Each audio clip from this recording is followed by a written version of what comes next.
오늘부터는 이제 단발성 강의를 오늘 포함해서 3번을 듣게 될 것입니다. 특별히 이제 오늘 강의가 진행이 되지만 앞서 설명했던 내용들, 이신칭이 긴 장황한 내용에서 설명했던 내용들을 이렇게 조금씩 제가 활용은 하게 될 텐데 우리 김혜영 권사님이 좀 마음에 걸려요. 앞부분 강의를 안 들어서 제가 그 얘기까지를 다 하기에는 사실은 시간이 제한되고 해서 신뢰하면서 권사님 잘 따라오기를 신뢰하고 기대하면서 그냥 쭉쭉쭉 이 주제 아래에서 나갈 텐데 앞선 이미지 활용했던 이미지들 제가 좀 차용할 거예요. 그래서 그런 것들을 강의를 들으신 분들은 조금 리마인드하면서 갈 수 있는데 그러나 확실한 거는 이제 오늘부터는 조금 이렇게 평평한 길을 여러분에게 마련하기를 바랬습니다. 왜냐하면 사실은 마지막 기억은 끝 기억일 거거든요. 그 가까운 기억에서 산책의 느낌을 마지막에 좀 주면서 로마서 강의를 마무리를 하는 게 제 목표입니다. 그래서 여러 가지 신학적인 주제들이 사실은 9장에서 11장에 나와요. 뭐 예정론, 자유의지 문제, 뭐 격가지, 원가지 뭐 이런 비유들이 쭉 나오는데 그런 내용들까지 전부 다 하기에는 산책을 가야 한다는 저의 이 신념이 사도 바울의 말을 끌어들이면 그럴 수 없느니라. 그래서 그렇게 갈 수 없느니라라는 말씀에 제가 이렇게 좀 외웠습니다. 그래서 오롯이 이 옛 이스라엘의 구원 그리고 오늘날 유대인을 우리가 어떻게 이해할지 이 주제 아래서 제가 강의를 조금 진행하도록 하겠습니다. 역사적으로 존재했던 유대인에 대한 분위기가 딱 2가지가 있습니다. 이제 하나는 뭐냐면 이렇게 돼요. 반유대주의 정서 혹은 반유대 정서가 하나가 있습니다. 왜냐하면 여러분 아시다시피 결국 예수 그리스도를 십자가에 매달아 죽인 주체가 누구였나요? 유대인이었습니다. 그죠? 예수님에게도 동족들이었지만 이 3세기 가면서 이제 헬라 지역에서 예수 믿는 사람들 입장에서는 그냥 유대인 3인칭으로 불리는 유대인이 예수님을 죽였다. 이것이 사실 되게 명확한 사실이었습니다. 그래서 사실 그 내부적으로 엄청난 적개심을 가지고 있었어요. 왜냐하면 메시아를 죽였으니까요. 빌라도는 허용한 것이지 실제로 그 예수님이 죽기까지 존재했던 여러 불법한 재판을 이끌었던 주체자들은 모두 유대인이었습니다. 사내들인 공회 뭐 이런 사람들. 그래서 초창기 교회 시절부터 유대인과 그리스도교 사이에서 여러 가지 논쟁들이 있었습니다. 그래서 이 교부들의 글에는 뭐 유대인을 반박하기 위한 글들도 쭉 있었어요. 그러니까 좀 좋지 않은 감정들이 좀 있었는데 이것이 사실은 그리스도교가 국가 종교가 된 이후에는 좀 양상을 달리하기 시작합니다. 어떤 대등한 소수 종파의 입장에서 서로를 견제하고 좀 서로 사이가 안 좋은 정도였다면 이제는 로마 제국의 박해를 받던 한 종교였던 그리스도 교회가 허용됩니다. 국가 종교들 중 하나로 허용되는 걸 이제 주후 313년 밀라노 칙령이죠. 콘스탄티누스 황제가 국가 종교 중 하나로 기독교를 공인함으로 이제 좀 양상이 바뀌어요. 그리고 이제 380년에 데오도시우스 황제 때는 기독교만이 로마의 국교가 됩니다. 313년에는 종교들 중 하나로 공인되고요. 380년에 이제 데오도시우스 황제 때 국교가 되는 거예요. 이 무슨 말인 줄 아십니까? 교회가 국가 종교가 되는 것은 권력이 되는 순간이었어요. 그러면 이제 예를 들어 이런 거예요. 별 사이가 안 좋은 대등한 학년 안에 같은 반 친구 사이 안 좋았는데 이 A가 B랑 안 좋다가 A가 갑자기 그 학교 학급 회장이 됐어. 야, 이런 상황이었던 거예요. 되게 공식적이며 대대적인 유대교 박해의 역사가 사실은 이 시점부터 시작이 되었어요. 온갖 마녀 사냥, 유대인들은 질병을 퍼뜨린다든지 이러한 이야기들을 이때부터 문헌적으로 쭉 발견할 수가 있습니다. 그리고 이제 조금 더 발전된 것이 이제 아돌프 히틀러의 반sem족주의입니다. 그러니까 안티 주다이즘, 반유대주의에 서양 사회가 기독교 문화 토양 안에 있는 서양 사회는 거의 물들어 있었다고 보면 돼요. 유대인들이 사실은 이제 나중에 말하게 되겠지만 AD 70년에 예루살렘 성전이 함락되고 멸망되면서 그때부터 거의 2000년 가까이 유랑하게 되거든요. 그럼 토지가 없으면 유대인들이 뭘 먹고 살았겠어요? 유대인들이 주로 할 수 있는 게 뭐였을까요? 고리대금업이었어요. 그래서 중세 로스차일드가 이것도 유대인들이잖아요. 그러니까 돈을 가지고 장난치는 거, 이익을 위해 통해서 이렇게 부를 축적하는 거 말고는 유대인들이 할 수 있는 일이 잘 없었어요. 그래서 사실은 걔네들에 대한 이미지를 안 좋게 하는 건 유대인의 탓도 조금 있지만, 그러나 그거보다는 더 근본적으로 이제 그 판 자체가 메시아를 죽인 민족, 이거와 관련해서 서양 역사 전반에 흐르는 유대주의가 존재를 했었습니다. 이제 그러던 가운데 그거를 활용하면서 에너지원으로 삼으면서 전혀 다른 차원으로 탁 시작한 것이 이 독일 나치 전체주의의 반sem족주의입니다. 여러분, 반유대주의는 사회, 문화, 종교적인 반감이었다면 안티세미티즘, 반sem족주의는 뭐였을까요? 정치적인 걸 포함해서 의학적인 적대감이었어요. 히틀러가 그 당대의 의사들, 사이비 의사들이죠. 그 사람들 해서 그 아리안족의 우월함을 나타내기 위해서는 불순물을 다 걷어내야 되는데, 나치 독일 안에서 그 안에 유대라는 민족의 그 의학적인 DNA를 보니까 이 사람들 너무 열등하다. 이게 우생학이잖아요. 그래서 그 근거로 뭐 여러 가지 존재들을 다 없애는 과정에 들어갑니다. 장애인들도 말할 것도 없고요. 유색인종, 컬러들. 그래서 독일인의 어떤 표본, 그 이데아를 자기들이 상정해서 특별히 유대인은 뭐 질병을 일으키고 뭐 이런 식으로 사이비과학으로 자연과학적으로 배척한 것이 샘족, 종족 자체가 문제다. 종족주의거든요. 이게 되게 무서운 건데 그렇게 이끌었던 거예요. 그러니까 사실은 이거는 변주죠. 아돌프 히틀러가 존재를 하면서 변주한 것이지 그 전에 없던 정서는 사실 아니었습니다. 그 그리스도교 문화권 안에 있는 서양 역사 안에 반유대주의가 없었다면 다른컨대 그 근거 위에 아돌프 히틀러 역시 반생족주의를 일으킬 만한 어떤 근거를 확보할 수가 없었을 거예요. 이것은 사실은 연속체라 하는 것입니다.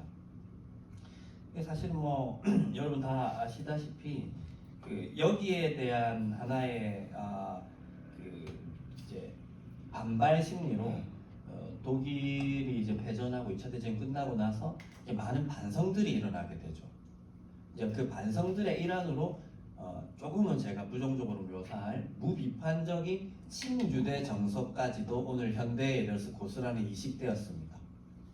오늘 우리에게 거의 관할하는 영향력은 반유대적인 정서 지금은 없어요. 왜냐하면 아돌프 히틀러의 반sem족주의가 다 끝장내버렸어요. 거기에 대해서 서구 지성사가 엄청나게 많은 성찰을 했습니다. 왜냐하면 이제 자기들 입장에서 그런 거예요. 자기는 히틀러에 동조하지는 않았지만 아돌프 히틀러가 그렇게 할 때, 그렇게 극악한 일을 할 때 나는 그런 일이 일어나는지 모르고 있었던 사람들도 야, 이게 우리의 무관심 때문에 일어난 일 아니냐, 이런 반성이 있는 거예요. 그리고 실제로 이제 여러분 그 책 아십니까? 그 한나 아렌트라는 독일계 유대인이 쓴 예루살렘의 아이만이라는 책이 있거든요. 이 얘기가 좀 길어지는데 혹시 읽어보신 분 있으신가요?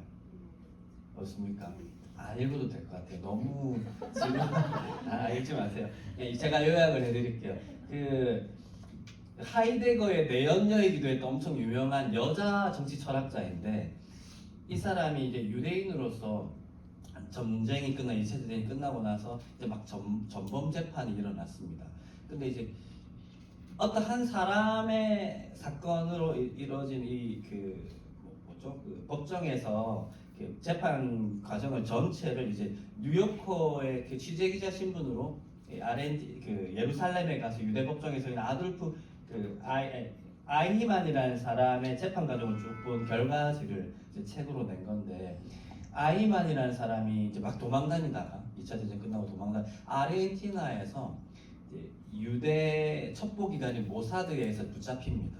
그 당시에 이제 그 독일과 이스라엘 사이에 범죄인 인도 조약이 체결되지 않았기 때문에 곧바로 얘가 독일인이지만 아르헨티나에서 잡혀서 유대 법정 이스라엘로 이제 거의 납치됩니다. 막 이걸로 인해서 모사드가 엄청 비판당하기도 했는데, 세워져서 이제 재판을 쭉 보니까 이게 이 사람이 어떤 사람이냐면 그 마지막 나치가 발악하거든요. 예, 2차 대전 마지막에 더 미친 듯이 날뛰어요. 왜? 지기 직전에 그렇잖아요. 그때 유대인 문제를 빨리 해결을 해야 되는데 시간이 없는 거예요. 근데 이제 아이디어를 냈어요. 아이만이. 가는 과정 중에 이 사람들 죽이자 이거였어요. 가서 죽이는 게 시간이 없으니까 기차 안에 가스실을 만들어서 기차 안에서 유대인들을 이미 죽여놓고 가서 태우자. 이 유대인 프로젝트에 그 아이디어를 냈던 사람이 아이만이었어요. 엄청난 범죄자죠. 근데 이 사람이 10년 가까이 도망다니다가 60년대 초반에 아르헨티나에서 이렇게 숨어 지내다가 잡혀가지고 이제 결국 그때 재판받고 사형도 받고 죽거든요. 근데 이제 그 재판 과정을 쭉 보는데 이 사람이 딱 잡혔다는 소식을 듣고 그 당시 유대인들이 임마 완전 죄송합니다. 이 사람 완전 큰일 났네.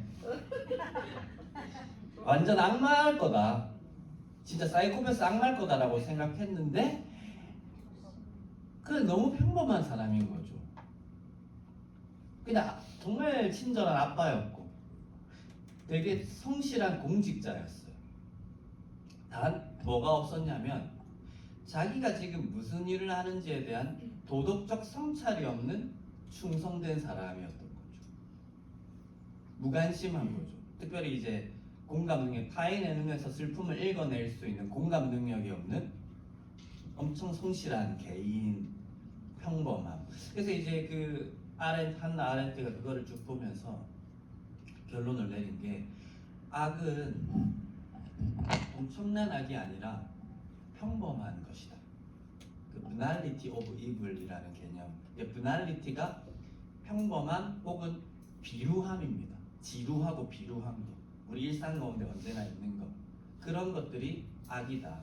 그러한 개인들이 아무 의식 없이 하는 행동들 속에서, 무관심 속에서 엄청난 악행은 시도되고 혹은 간과되고 그리고 일조하면서 그게 한목적적으로 이러한 그 홀로코스트 600만 명의 유대인이 죽는데도 아무도 말릴 일 없는 그런 상황이 펼쳐졌다, 이런 얘기를 합니다. 요는 뭐냐면 사실 여기에 대해서 엄청난 반성들이 일어납니다. 이거는 우리 모두 인류의 일이었다. 전체 인류가 짊어져야 될 일이었고, 이 가운데서 이제 유대인들은 이것을 각성시키는 마치 어떤 희생양처럼 우리 가운데 이렇게 소비됩니다. 예. 그래서 이제 제가 좀 쓰면 이렇게 되는 거죠. 그래서 그 정서 아래에서 이제 서유럽의 힘 있는 국가들이 나서가지고 이스라엘의 나라를 그 팔레스틴에 착 세워버리기까지 일어나는 거죠. 이 과정도 되게 복잡하죠. 그래서 팔레스틴하고 영국하고 이스라엘 사람들 사이에, 영국 진짜 나쁜 나라거든요. 사실 그 가운데 보면. 네, 이거 과정을 다 아시겠지만 제가 설명을 하죠. 어쨌든 이렇든 1947년에 이스라엘로 나라를 명명해서 나라를 세워버려요.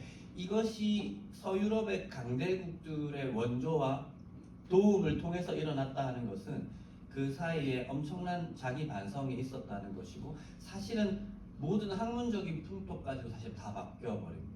유대교에 대한 관심, 우리는 유대인들을 너무 싫어했다, 유대인 혐오의 역사, 이런 책들까지도 쭉 나오게 되고, 엄청나게 많은 논문들도, 왜냐하면 사실은 그 히틀러를 피해서 전 세계적으로 도망쳤던 유대 유명한 학자들이 그 전쟁 끝나고 뭐 하겠습니까? 자기 학문적인 연구결과로 막 쏟아내는 거예요. 그래서 유대교와 관련된 내용들이 막 학계의 헤게모니를 사실은 장악하거든요. 사실은 신약학계도 그래요. 성경 신약학계도. 외국에 나가서 유대교와 관련돼서 논문 쓰면 거의 대부분 박사 논문 통과가 됩니다. 왜냐하면 걔네들이 모든 재계와 학계를 다 장악하고 있어요. 엄청난 힘을 발휘하고 있는 것입니다. 그래서 사실 이 두 번째 정서 안에서 서유럽의 그 어떤 선교사님들을 통해서 그리스도 교회를 소개받고 복음의 삶을 살아가고 있는 우리나라까지도 유대인에 대한 어떤 긍정적인 우호감, 자기 반성 이런 건 좋은데 더 나아가서 유대인은 하나님 백성이다 라는 세계관까지 사실 공유되고 있는 현실이죠. 여러분 가운데서도 그런 생각들을 일단씩 가졌던 분들도 있을 것입니다. 유대인 교육법 뭐 이런 책들 보셨을 거예요. 하브루타.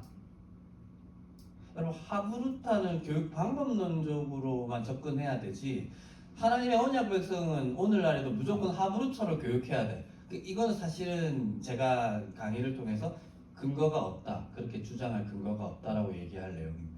혹은 유대인의 경제관념 뭐 이런 것들까지도 유대인과 관련해서는 건 모든 것이 모범 사례가 되는 것처럼 되면서 오늘날 그리스도인들에게는 유대인도 하나님 백성 아닌가?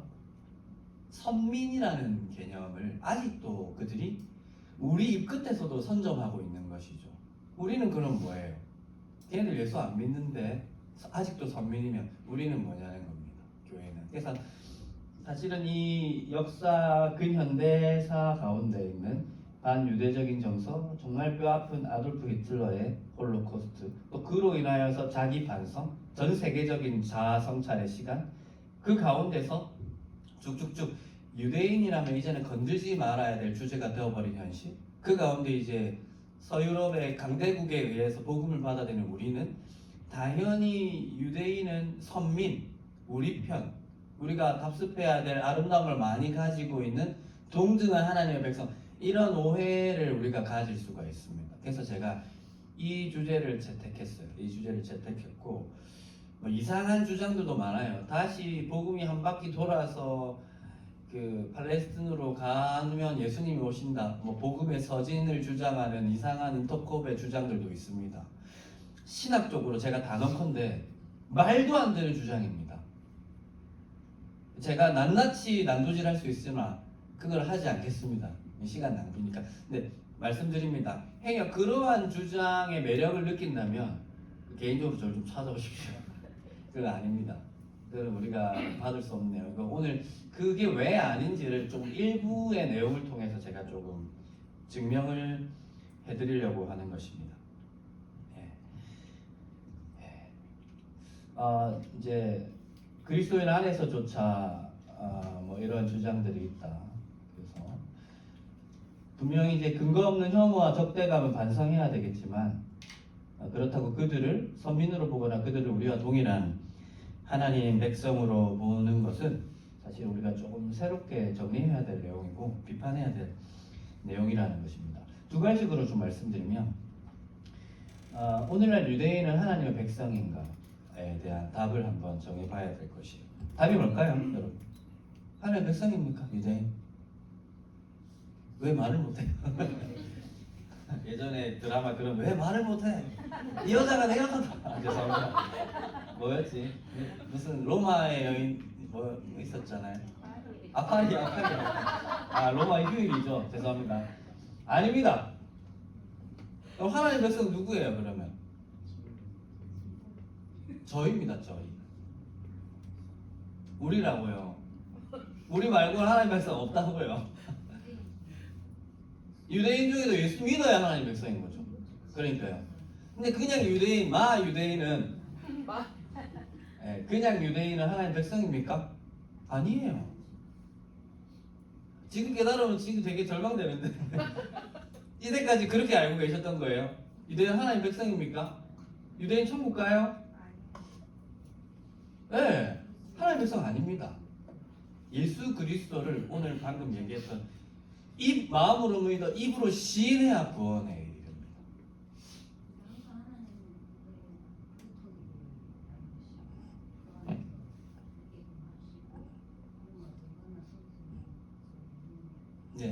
네, 그 내용으로 다룰 거예요. 남아있는 유대인 문제가 특수한 시기 안에서 할 수 있는 얘기고 지금은 그냥 간단하게 모든 유대인은 그냥 시민사회 속에 만나는 이웃들 중 하나입니다.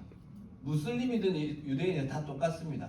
그 얘기가 이제 사실 로마서에 나오는데 그 얘기는 되게 특수한 시기 안에서 의미를 가지는 거라서 그거를 사실 오늘 재건사님 제가 짚어드리고 아주 좋은 질문이었습니다. 훌륭한 학생이십니다.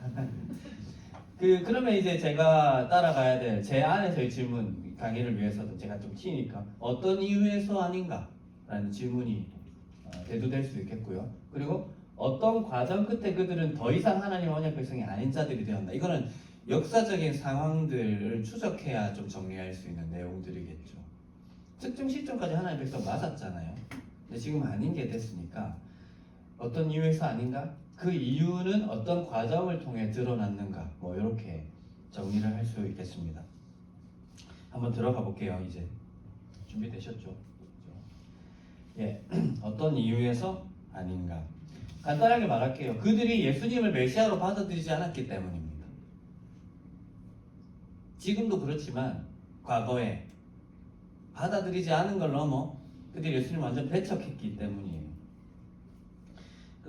이제 이 이미지 기억나십니까? 예수님이 자기 백성에게 갔을 때 그들의 영적인 상태, 그들의 실존적인 상태, 유대인들에게 갔잖아요. 옛 언약 안에. 지금은 옛 언약이 되었지만 그 당대 언약 속에서 예수님이 갔습니다. 가서 야 너희 완전 애굽이 되어버렸어.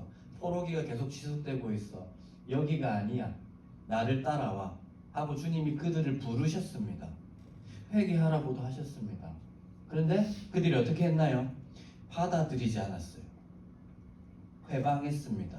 결국 주님을 죽음으로까지 이렇게 쭉 내모는 모습을 보여주고 있는 겁니다. 그래서 예수를 메시아로 받아들이지 않았기 때문에 그들은 이제 하나님의 백성이 아닌 게 됐습니다. 지금 현 시점에서 딱 단적으로 말씀드리면 하나님 언약 백성이 아닌 게 되었습니다. 그리고 어떤 과정 끝에 그들은 언약 백성의 지위를 완벽하게 또 결정적으로 상실했습니까? 질문 안에 완벽하게 결정적으로 상실했습니까? 하는 이 질문 안에 과정이 상정되어 있어요. 완벽하게 결정적으로 상실하지 않았던 과정들이 존재를 했었어요. 그리고 어떤 시점에서 완벽하게 결정적으로 딱 상실을 해버렸습니다. 사실 그 특수한 기간과 결정적인 사건에 대해서 제가 좀 설명을 드리려고 하는 것입니다. 이것이 로마서 9장에서 11장을 이해하는 데 있어서 되게 핵심적인 내용입니다. 이렇게 되고요. 그리고 뭐 이쯤에 우리가 있겠죠. 예수님의 탄생과 성령 강림. 여기서 이렇게 시간이 이어지는 건 아시겠죠. 그리고 AD 70년, 예수님 승천 후에 한 30년 이후에 있었던 예루살렘 성전 파괴 사건, 로마 장군 티투스, 디도, 이후에 황제가 됩니다. 디도가 황제 직전에 장군 시절에 70년에 예루살렘 성전을 완전 초토화시켰습니다. 돌 위에 돌 하나 남지 않고 모두 무너뜨렸습니다. 이거 되게 익숙하죠? 이 표현 문구. 예수님이 자주 말했던 그 문구 그대로였어요. 예루살렘아 우시면서 돌 위에 돌 하나 남지 않고 다 무너뜨리게 될 거다. 사실 이 사건을 기점으로 언약 백성의 지위를 완벽하게 상실하게 된 것입니다. 이 얘기를 제가 좀 해드릴게요. 근데 공생애 사건부터 쭉 말씀드리겠습니다. 주님 공간복음서 공생애를 통해서 불타 없어질 집에서 병아리를 자기 새끼로 불러 모으듯 유대인들을 자기 안으로 부르셨습니다. 새로운 삶으로. 거기 있으면 이제 언약 백성 아닌 로암이 백성 아닌 자가 된다. 여기로 와라. 근데 막 거부하는 사람도 있었고 달라붙는 사람도 있었죠. 그죠? 그래서 12사도를 세워서 제대적으로 전 이스라엘 돌아다니면서 부르시는 사역, 믿음을 부여하고 또 어떤 제자를 삼는 그런 사역들을 쭉 하시면 거부하고 받아들이는 일들이 계속 전 방위적으로 일어나고 있었습니다. 그래서 결과적으로 예수 그리스도께서 그 새 출애굽의 역사를 애굽이 되어버리는 그 영적인 상태에서 진정한 새 출애굽의 역사를 이루셨습니다. 자기 자신을 어린 양 삼으심으로 말입니다. 여러분 이거 다 기억나십니까? 반복해서 얘기를 해드렸던 내용이라서 기억나시기를 원합니다. 어린 양으로서 쭉 주님께서 사역하셨습니다. 예, 그리고 이제 그 모여진 모임 위에 이제 성령이 강림을 하죠. 120문도, 12제자와 120문도가 있는 성령이 강림합니다. 이게 어떤 의미라고 했죠? 이제 여기가 진정한 새 출애굽 공동체라는 것을 주님께서 딱 인치시는 사건입니다. 교회가 맞다. 그럼 어디가 아니란 말입니까? 예루살렘 성전은 아니라는 거예요. 이제 여기가 맞다고. 왜냐면 여기 안에서 마지막 날에 야훼께서 이스라엘, 진정한 이스라엘 가운데 허락하실 그 회복의 표적들이 예루살렘 교회 성령 강림 안에서 일어났던 모든 현상들이 사실 그 표적들이었습니다. 뭐 기적들이 일어나고 새 방언을 말하고 억압된 것들이 자유롭게 되고 쭉쭉 일어나는 거죠. 이스라엘을 회복하실 때 일어나기로 했던 예언 표적들이 교회 가운데 성령 강림 안에서 일어나고 있는 것입니다. 어디가 하나님의 백성인가? 사실 이 주제가 그 당대부터 대두됐던 거예요. 아니 왜 마지막 날에 회복의 역사 표적들이 우리한테 안 일어나고 왜 쟤네들 마이너한 애들한테 일어나는 거지? 그럼 저기는 뭘까? 그 당대 유대인들 중에 그런 관심을 가지고 실제로 언약 공동체를 이렇게 저버리면서 새로운 나사렛 예수 그리스도의 모임으로 어떤 사람들도 있었죠. 사실은 오순절이 바로 그 사건 아닙니까? 그 표적을 보고 엄청나게 많은 유대인들이 그리스도인이 되는 역사를 쭉 보여주고 있는 것입니다. 사실은 그 예루살렘 이제 이 사건이고 예루살렘 성전 파괴 사건은 어떤 거냐면 이 어떤 구간이 형성이 되는 거죠. 예수님을 거부한 유대인들 그리고 예수님 승천 이후에도 계속 교회라는 표적을 통해서 자기에게로 계속 오라고 하는 그 사람들의 메시지를 거부했던 유대인들이 더 이상 언약 백성이 아닌 자들이 된 결정적인 사건이 AD 70년 예루살렘 성전 파괴 사건이라고 보시면 됩니다. 이 사건이 공간복음서에서 엄청 중요한 사건으로 언급이 되고 있습니다. 근데 사실은 우리는 별로 관심을 가지지 않죠. 우리에게 지나간 역사였기 때문에 별로 관심을 가지지 않죠. 뭐 아까 말씀드린 내용이고요. 이 시점부터 유대인은 실제로 모든 영역으로 흩어집니다. 1947년 이스라엘 국가를 팔레스타인에 세우기까지 말입니다. 요거와 관련된 언급들이 복음서 안에 계속 나옵니다. 여러분, 그 예수님께서 자기에게로 이 유대인들 예언약 백성들을 막 불러 모으시면서 집이 불탈 거라는 이미지가 계속 나오고 있거든요. 너희 조만간 끝나니까 빨리 여기로 와라. 여기가 맞다. 라고 계속 얘기를 하는 그것의 실체가 되는 사건입니다. AD 70년. 실제로 불타고요. 정말 말도 그 당시의 역사의 기록에 따르면 전에 없는 환란과 엄청난 전쟁이었고 참혹한 상황들을 쭉 묘사하고 있습니다. 여러분 예수 그리스도께서 복음서에서 감난산 강화라는 강화를 하시거든요. 죽기 직전에 일주일 정도 전에 마태복음 24장에 나오고 마가복음 13장에 나오고 누가복음 21장에 나옵니다. 여기에서 다루어졌던 주제가 바로 AD 70년 사건입니다. 예수님께서 성전을 바라보시면서 아이고 슬프다 눈물을 많이 흘리셨으나 정말 많은 눈물을 흘리셨을 때는 주로 이제 예루살렘을 보시면서 우셨어요. 예루살렘아 예루살렘아 암탉이 자기 새끼를 모음같이 내가 너를 모으려고 했는데 너는 나를 거부하고 그래서 결국 어떻게 됩니까? 돌 위에 돌 하나 남지 않고 다 무너지게 될 것이다. 제자들이 옆에 있다가 예수 막 무시고 예루살렘이 무너진다고 하니까 그 당대 유대인이었던 제자들 입장에서 예루살렘이 무너진다는 것은 천지개벽할 만한 상황이거든요. 예루살렘 성전이 예수님 이거 무너지는 거 언제 일어나고 그때 어떤 일들이 있습니까? 물어봤고요. 그 관련해서 예수님이 쭉 설명을 하세요. 뭐 처처에 기근이 있고 그 내용 기억나세요? 그런 내용들 전쟁이 일어나고 전염병이 돌고 멸망에 가증한 것이 성전 위에 서고 그럴 때 끝이 오리라. 여러분 거기에서의 끝은 뭘까? 이건 되게 국어적인 문제거든요. 우리에게 종말을 얘기하는 겁니까? 아닙니다. 사실은 그 주제가 오독되고 있어요. 여러분 모든 전쟁이 일어날 때마다 예수님 오셔야 됩니까? 재림이 그때 일어나야 돼요. 그럼 예수님 몇 번 오셔야 돼요 도대체? 이 말씀을 계속 우리가 어떤 예수님의 재림과 관련해서만 생각하니까 뭐 지진이 있을 때마다 예수님 오시는 거 아니냐? 뭐 전염병이 돌 때마다 예수님 오시는 거 아니냐? 이게 사실 그렇게 되면 뭐 시한부 종말론이랑 다를 게 뭐예요? 사실 이 내용은 되게 특수한 예루살렘 무너질 거다. 언제요? 어떤 일이 있어요? 예수님과 제자들의 대화 속에서 분화한 내용들이라서 거의 전체 맥락이 AD 70년 예루살렘 성전 함락과 관련해서 그 근자에 있었던 어떤 역사적 표적들, 어떤 현상들과 관련해서 예수님 미리 얘기를 하시는 내용이거든요. 서울대학교 국어국문학과 학생들 예수 안 믿는 애들 앉혀놓고 이거 읽어보라고 해도 알아맞힐 만한 문맥입니다. 이거는 재림이 아니라 예루살렘 성전과 관련해서 예수님이 예언하신 내용이잖아. 이 얘기거든요. 그래서 이 관련해서 계속해서 주님께서 말씀을 주셨어요. 그리고 예수님께서 여러분 조금 조심스럽지만 이 모든 일이 한 세대 안에 일어날 거라고 하거든요. 한 세대, 게네아라고 하는데 제너레이션에 해당하는 원어가 이제 그리스어 게네아인데 한 세대를 보통 어떻게 봅니까? 2000년, 3000년으로 보나요?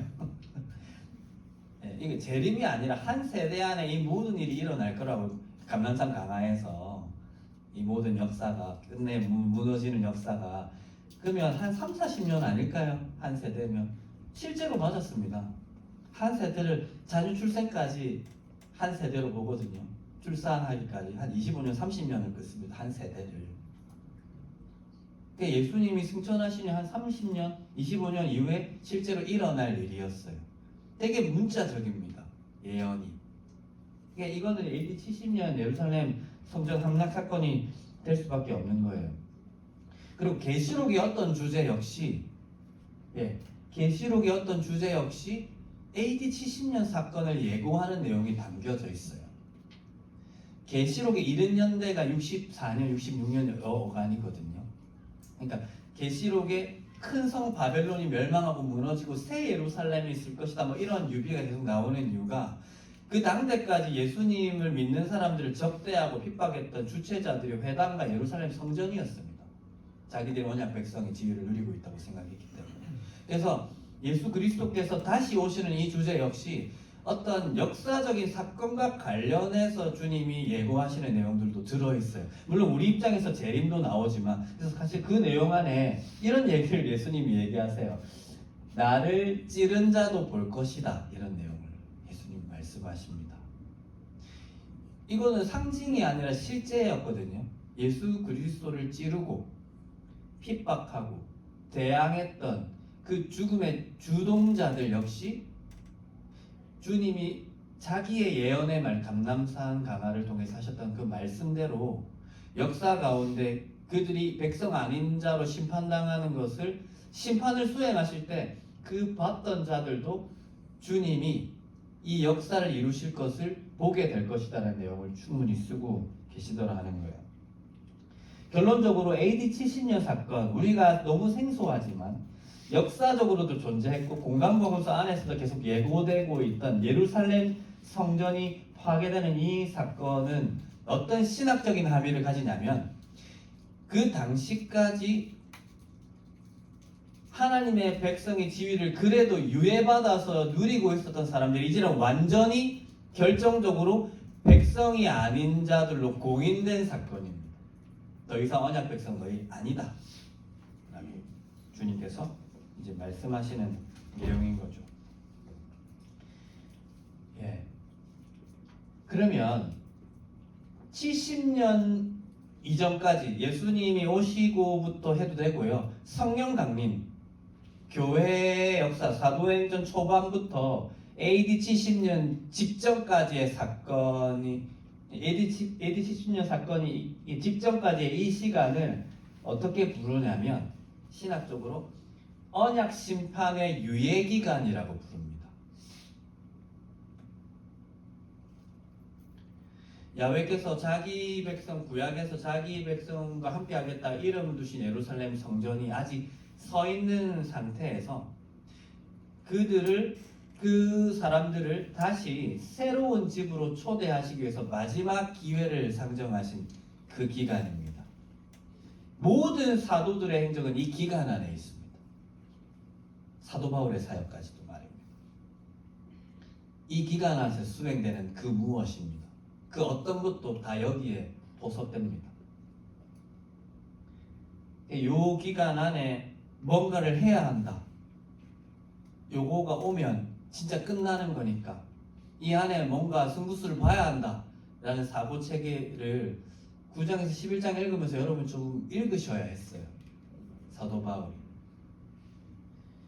그리고 뭐 추후에 말하게 되겠지만 왜 바울은 계속 복음을 전하면서 회당으로 먼저 들어가지? 유대 회당으로? 뭐 이런 내용들까지도 어떤 감을 우리가 잡아야 하는 거죠. 그래서 너무 머리가 복잡하실 테니까 5분 쉽시다. 5분 쉬다가 그렇구나. 오케이. 그럼 이 기간 안에 사도 바울의 사역의 의의와 이 과정에 어떤 일들이 있었고 그럼 결국 이 사건 이후를 사는 우리는 어떻게 정리해야 되는지 이 존재들을 유대인이라 아직까지 불리는 그 사람들을 어떻게 정리해야 되는지를 땅땅땅 한번 정리하는 시간을 갖도록 하겠습니다. 지금 16분인데요. 간식을 좀 드셔야 되니까 20분의 수업을 또 시작하도록 하겠습니다. 잠깐 너무나도 많은 정보가 가면 이 산소가 부족해가지고 졸릴 수가 있습니다. 그래서 여러분 심심한 위로를 드리고 다음 강의에서 잘해보겠습니다.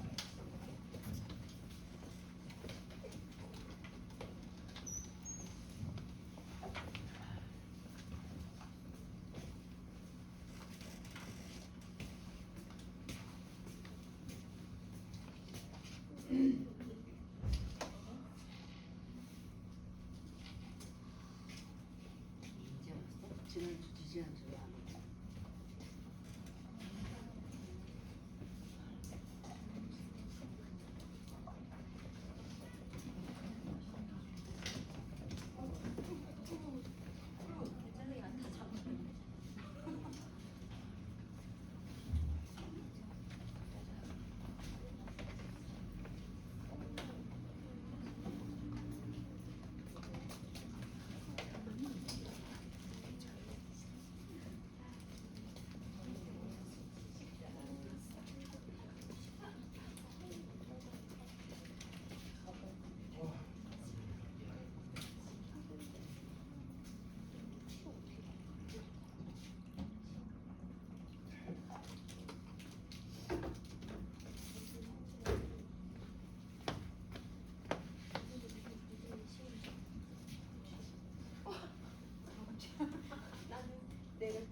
네, 그러면 강의를 한번 다시 시작해 보도록 하겠습니다. 21분이니까 다 아직 안 오셨죠?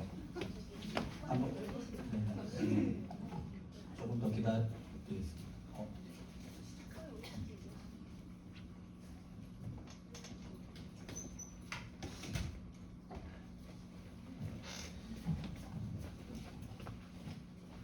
사실은 이 틀 안에서 볼 때 사도행전 초반부에 그 유대 그리스도인들, 특별히 사도들의 포교의 대상, 전도의 대상이 모두 예수 믿지 않는 유대인이었다는 건 되게 이해가는 지점입니다.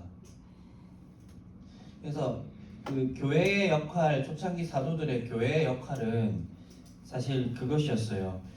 그 자기가 스스로 언약 백성이로 믿고 있는 그 사람들에게 야 거기 아니야, 너희가 죽인 예수를 하나님이 주와 그리스도가 되게 하셨어, 이쪽이야, 넘어와, 요거를 제안하는 거였고, 그 일에 대해서 이제 그걸 믿고 순종했던 사람들이 형제들아 우리가 어찌할꼬, 내가 내 손으로 메시아를 죽였구나, 거기가 맞구나 하고 이렇게 자기 본토 친척 아비를 떠나는 아브라함의 심정을 모든 걸 버리고 여기로 와야 하는 실존적인 그 어떤 그 순간에 서야 했던 상황들이었습니다. 그래서 여기가 참 이스라엘이라고 얘기하는 내용이었어요. 네.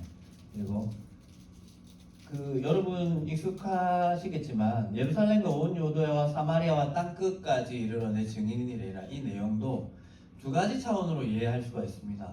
우리에게 의미가 짙은 정말 전 세계 열방 가운데 복음의 증인이 되는 보편적인 맥락에서 얘기할 수가 있고요. 이 틀 안에서도 설명이 가능해요. 근데 구약의 땅 끝은 어디냐면 자기 백성이 있는 모든 끝입니다. 그래서 예루살렘과 온 유대와 사마리아와 땅 끝은 뭐냐면 이제 곧 자기 백성이 아닌 자가 될 자들에게 증언하는 내용으로서의 땅 끝을 의미할 수 있습니다. 그 사람들이 다 들어야 했습니다. 조만간에 예수 믿지 않는 유대인들은 언약 백성이 아닌 자들이 될 거다, 메시아를 기준으로 자기 백성과 아닌 자들을 가르치는 사역을 주님이 하실 거라는 내용을 그 해 당사자들은 다 들어야 했습니다. 조금 포기해지는 지점들도 있는 것 같아요. 바울이 실제로 모든 헬라 지역 갈 때마다 유대 회당으로 가거든요. 그들에게 복음을 먼저 전하거든요. 그들에게 있어서의 복음은 기쁜 소식이지만 반대편으로 이걸 받아들이지 않으면 조만간에 끝장난다는 함의를 지니는 것이었죠. 그래서 예루살렘과 온 유대와 사마리아 땅끝 그 모든 곳에 옛 언약 백성이 살고 있었습니다. 실제로 그러한 측면이 다분히 있다고 할 수 있고요. 너희가 죽인 메시아를 살리셨다, 이 그 공고한 이 콘크리트한 이 문장이 계속해서 사도행전 전체에 되고 있습니다. 그래서 거부와 핍박, 형제들하고 어찌할까, 이 두 가지의 반응들이 계속 교차하면서 어떤 유대인들은 그리스도인이 되고 어떤 유대인은 더 거세게 핍박하는 그런 현상을 목격하기도 해야 했습니다. 초창기 그리스도인들, 특별히 베드로, 야고보, 요한의 사역을 통해서 쭉 나오는 것이죠. 그리고 이제 계속 복음을 전하죠. 여러분 사도행전 초반에 제가 고넬료 변주 사건을 통해 쭉 설명을 드렸잖아요.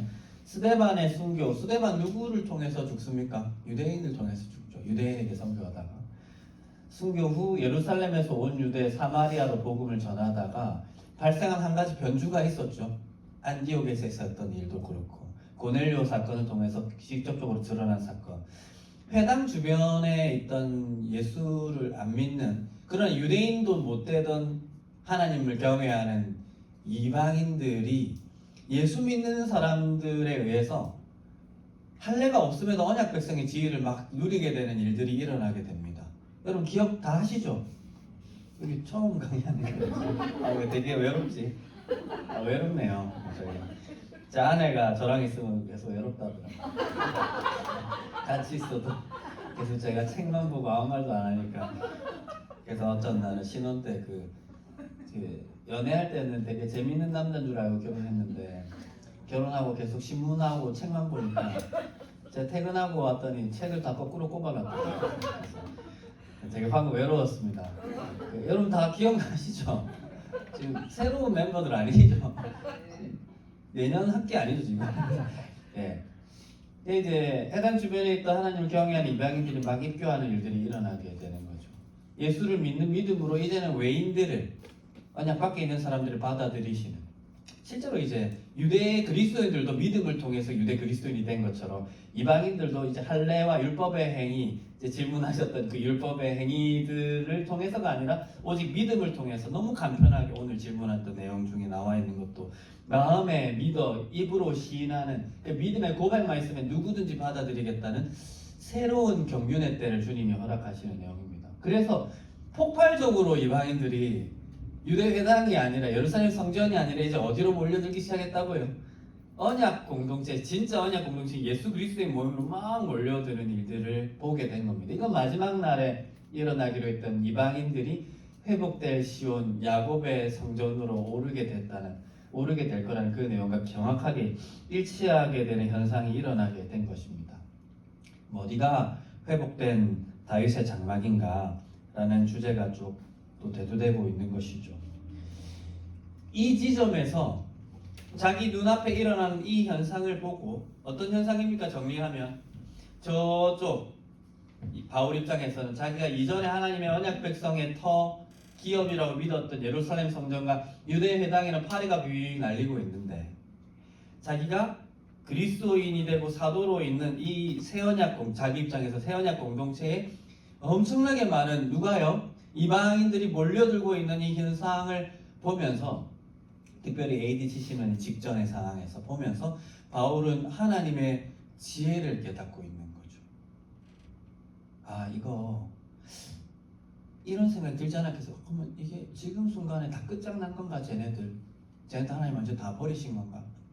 하나님의 계시 안에서 깨닫게 되는 내용을 바울이 쭉 쓰고 있습니다.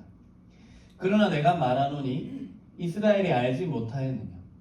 먼저 모세가 이르되 내가 백성 아닌 자로서 너희를 시기나게 하며 미련한 백성으로서 너희를 노엽게 하리라. 그러므로 내가 말하노니 그들이 넘어지기까지, 여기서의 그들은 누굽니까? 예수 믿지 않는 유대인들이 이제 완전 언약 백성이 아닌 자들이 결정적으로 되었느냐? 이 이전 시기까지는 아니라는 겁니다. 아직 남아있다, 기회가.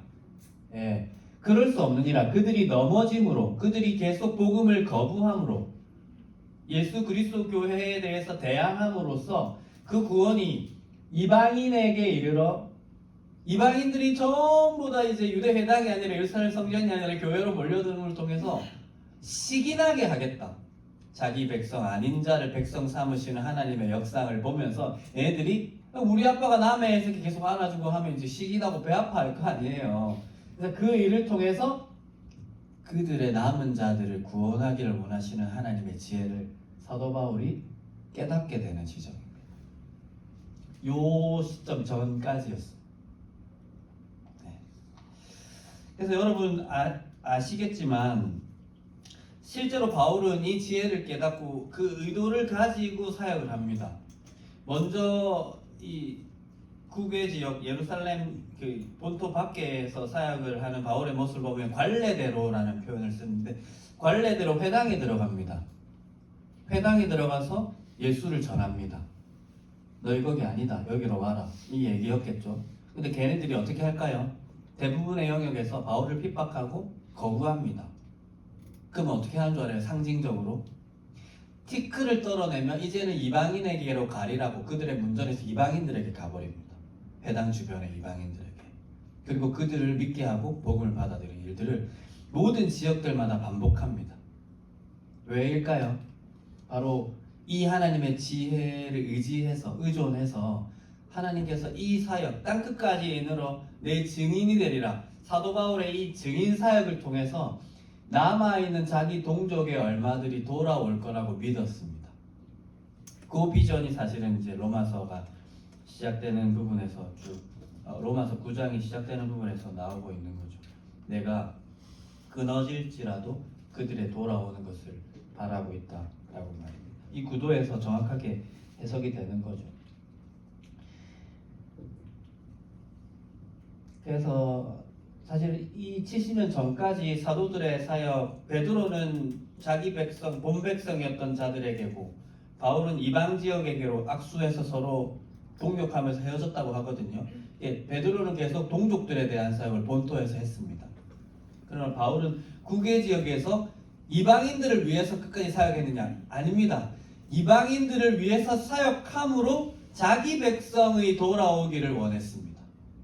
이 두 가지가 다 존재했었다는 거예요. 이해돼요, 제 말이 지금? 네. 결국에는 이것이 한목적적으로 이것을 선택함으로 저것을 배제한 것이 아니라 70년 직전까지는 이 일을 계속함을 통해서 회당에 들어가서 티끌 털고 나오고 그들 면전에서 백성 아닌 자를 믿음으로 말미암아 백성으로 받아들이고 세례주고 하는 이 일들을 통해서 끝내 야훼 하나님께서, 성부 하나님께서 한 목적적으로 이들의 남은 자들을 바울의 이 사역을 통해서 다시 불러 모아서 모든 이스라엘의 구원을 70년 직전에 허락하실 것이다. 모아 자기 백성을 다 불러 모으실 거라는 비전을 사도 바울이 철석같이 믿었다 하는 것입니다. 사실 이거와 이 구도와 관련해서 나오는 게 이제 야곱과 에서 비유입니다. 특별히 예정과 관련된 건데요. 아니 어떤 유대인은 믿고 어떤 유대인은 안 믿는 이 주제와 관련해서 행위가 아니라 어떤 율법의 흔적이 아니라 자기 열심이 아니라 부르시는 자에 의해서였다. 믿음을 주시는 부르시는 주체자에 의해서였다. 네, 이거는 사실은 이게 되게 조심스럽습니다. 예정론의 교리에 정확히 얹혀지기도 하지만 되게 특수한 그 언약 심판의 유예 기간 안에서 왜 어떤 자들은 믿지 않고 어떤 유대인들은 믿지 않고 어떤 유대인들은 돌아오는 이 현상에 대해서 바울이 이 주체는 그 사람 안에 있지 않고 부르시는 분에 의해서다 라고 정리하는 내용이거든요. 왜 그렇잖아요. 이삭 안에 두 아들이 있어요. 야곱과 누구죠? 에서잖아요. 둘 다 언약 백성이에요. 근데 이 둘 중에 장자의 직위는 누구에게 돌아갔어요? 야곱에게. 근데 말라기에서 인용하는 그대로 가져오는 건 내가 야곱은 사랑하고 에서는 미워하였다. 근데 근거가 없어요. 왜 그랬는지. 그거는 부르시는 자의 마음이라고 딱 정리하고 있어요. 바울이. 그래서 선택 이전에 하나님 그냥 그렇게 정했다고 하는 내용이에요. 근데 이걸 통해서 바울이 말하고 싶은 게 앞으로 오고 올 모든 언약 백성들이 자기 행동과 선택과 무관하게 그냥 운명론을 믿으라고 기대하는 마음으로 쓴 게 아닙니다. 자기 앞에 있는 이 현실, 왜 어떤 유대인들은 계속 AD 70년 성전 파괴 사건으로 가고 있고 어떤 사람들이 이렇게 불러 모아지지? 이 일을 하나님께서 이루시는 것은 자기 뜻에 의해서고 이거는 우리가 알 수가 없다. 이렇게 얘기를 하고 있는 내용이거든요.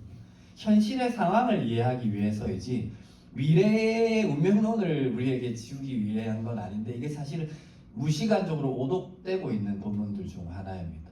그래서 바울에게 있어서 존재했던 역사적인 현상들을 바울이 하나님의 믿음, 하나님을 향한 믿음에 의거해서 고백하는 내용을 우리가 이렇게 교리적으로 쫙 펼쳐서 미래에 대해서 누가 지옥 갈지 천국 갈지 아무도 모르고 그건 창세전에 예정된다 이런 식으로 이렇게 교리화시키는 것이 사실은 뭐 필요한 일이긴 하지만 조금 조심스럽게 접근해야 될 일이라고 개인적으로 생각합니다. 잘 전달됐나요 지금? 네, 저 문제되게 하면 안 됩니다, 여러분. 알겠죠?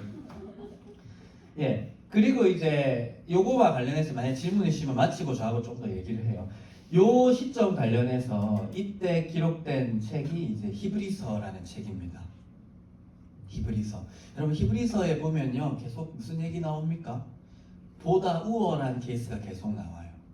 아론의 반열보다 우월한 멜기세덱 반차를 쫓은 그리스도.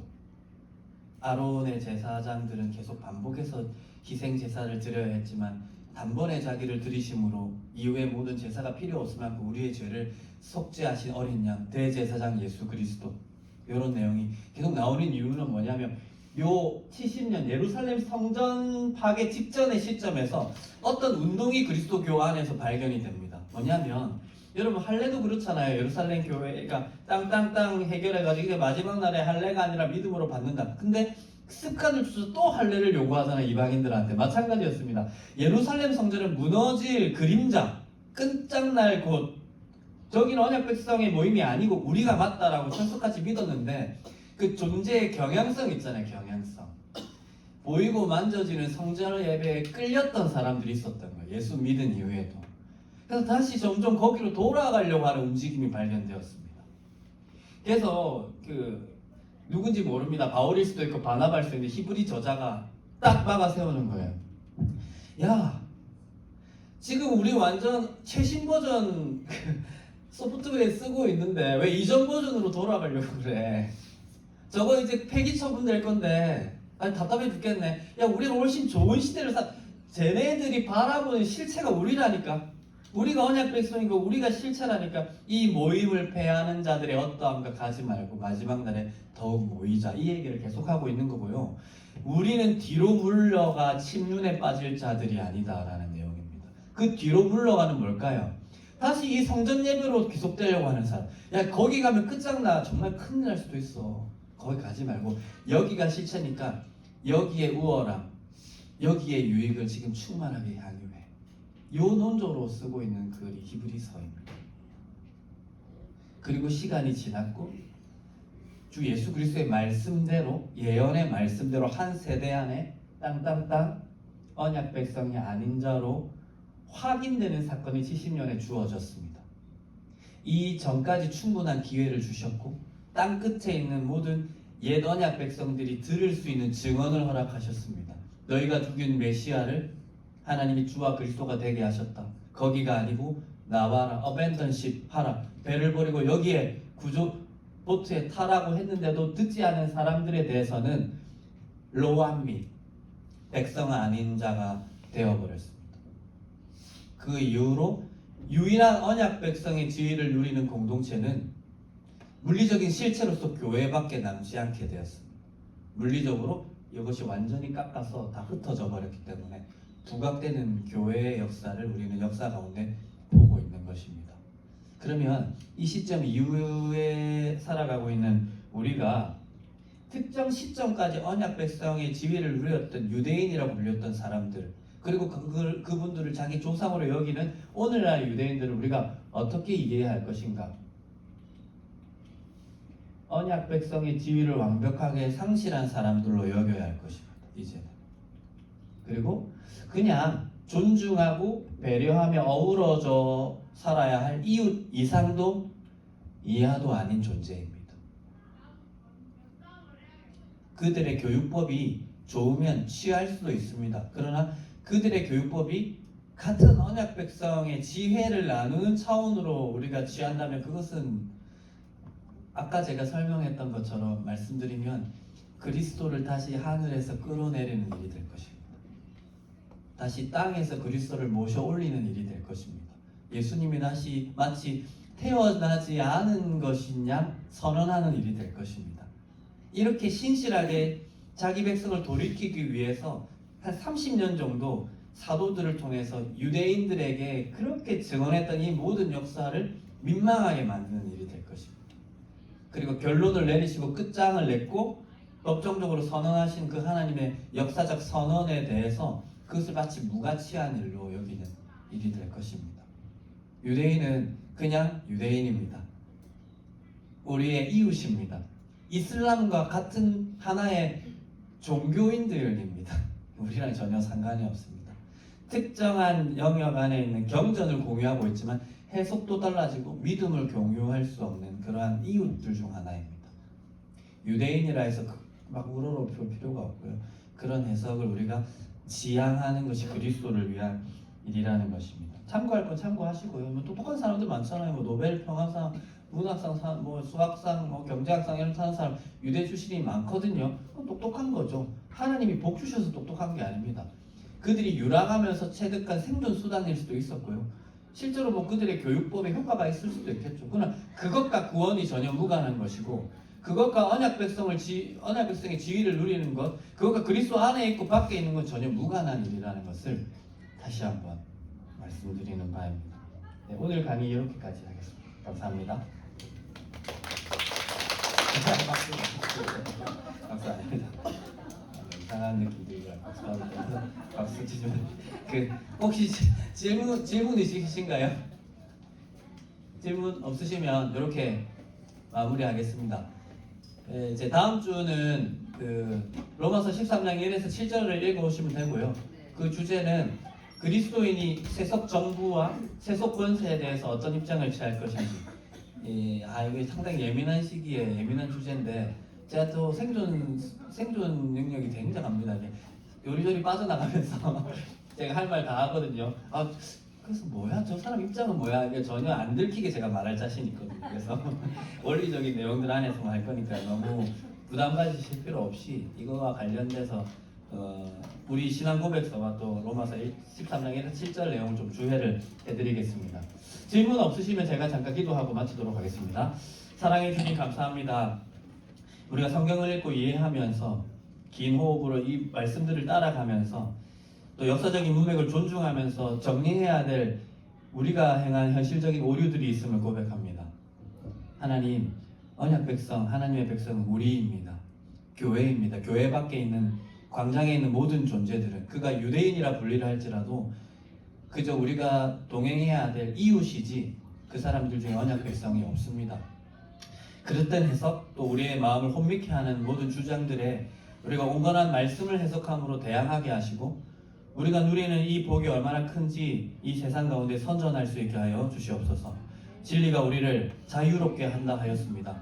잘 알지 못하기 때문에 이상한 형식에 얽매일 수 있고 관습에 얽매일 수 있습니다. 주장에 혼미하게 될 수도 있습니다. 그러나 주님 말씀을 읽고 이해함을 통해 우리가 매일매일 더욱 자유롭게 될 수 있는 저희들 되게 하여 주시옵소서. 이 모든 말씀 우리 주 예수님의 이름으로 기도합니다. 아멘. 수고 많으셨습니다. 네, 감사합니다. 제가 마치겠습니다.